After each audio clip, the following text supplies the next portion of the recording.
ሰላም ቤተሰቦች እንዴት ናችሁ? ሰላም ናችሁ? እየተጠበቀ የነበረው የሪዛልቱ ውጤት ይፋ ሆኗል ማለት ነው። ትምህርት ሚኒስቴር እንደገለጸው ዛሬ ከምሽቱ 1 ሰዓት ጀምሮ የ2018 ትምህርት ዘመን የኢትዮጵያ ሁለተኛ ደረጃ ትምህርት ማጠናቀቂያ ፈተና ውጤቶች ተፈታኞች ዛሬ ነሐሴ 19 ቀን 2018 ዓመተ ልደት ከምሽቱ 1 ሰዓት ጀምሮ ዛሬ 19 ቀን 2018 ዓመተ ልደት ከምሽቱ 1 ሰዓት ጀምሮ ውጤቱ ይፋ ይሆናል ማለት ነው። በዚህም ምክንያት የተለያዩ ሊንኮች እየተለቀቁ ይገኛል። ይህን ሊንኮቹን ስገቡ ጥንቃቄ አድርጉ ማለት ነው።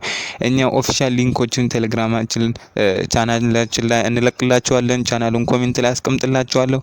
እስከ 1 ሰዓት ድረስ ፈታ ብላችሁ ያለምንም ጭንቀት ጠብቁ ማለት ነው። አዲስ ነገር ካለ አዲስ ኢንፎርሜሽን የሚለቀቅ ከሆነ እዚሁ ቻናላችን ላይ እንለቅላችኋለን ማለት ነው።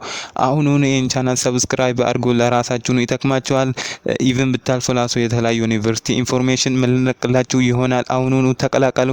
ያው እንደሰማችሁት ነው ዛሬ ከምሽቱ 1 ሰዓት ጀምሮ የሚለቀቅ ይሆናል። እስቲ አዲስ ኢንፎርሜሽን የሚለቀቅ ከሆነ እንጠብቃለን።